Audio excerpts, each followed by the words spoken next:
Bienvenue sur ta vidéo. Alors avant de commencer, je t'invite à t'abonner à la chaîne. Je t'invite aussi à activer la cloche pour recevoir tous nos contenus et tous nos conseils. Bienvenue sur la Mix Academy. Ce que je pouvais dire globalement sur l'ensemble de l'écosystème SEO dans lequel nous évoluons. Pour revenir à Google, aujourd'hui en 2020, et pour travailler sur le référencement, il y a 3 piliers fondamentaux sur lesquels il faudra s'appuyer pour mener une stratégie de référencement naturel.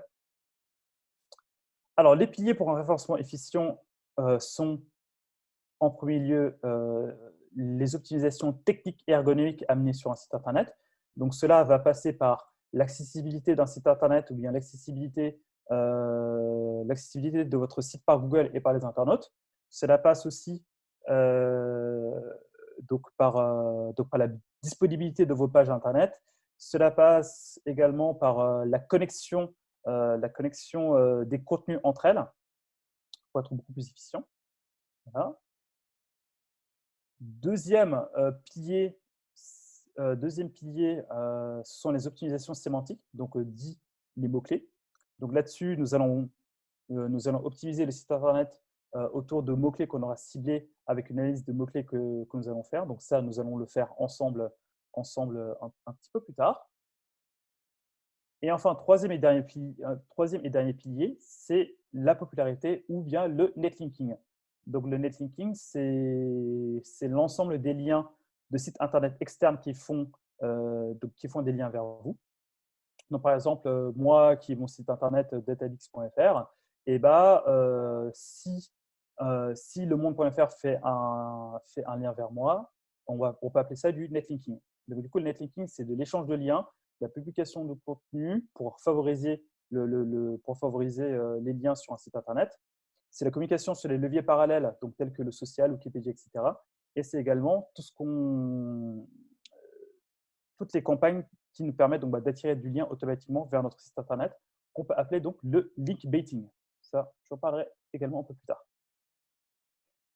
Du coup, si on doit imaginer le référencement naturel, si on veut qu'un site internet soit le mieux référencé possible sur les moteurs de recherche, nous pouvons donc comparer le SEO comme un voilier. Pourquoi un voilier avance pourquoi un voilier donc avance sur les flots? Un voilier donc a besoin d'une coque qui est solide, d'une coque qui est rigide, et cette coque peut être affiliée donc à la technique. Donc plus votre site sera solide techniquement, et plus vous aurez donc de chances d'avancer, d'être bien classé, et plus vous aurez donc de chances de bien naviguer de bien naviguer sur les flots. Donc plus votre stock technique est sain, et plus vous aurez donc de chances d'être visible sur Google. Ensuite, une fois que la coque est saine, il va falloir faire avancer le voilier. Et pour faire avancer le voilier, il va nous falloir donc des mâts ainsi que des voiles. Donc les mâts et les voiles peuvent être assimilés donc à la partie sémantique. Donc plus nous avons des voiles, plus le bateau pourra avancer, et plus plus nous pourrons donc aller loin sur l'océan du référencement naturel.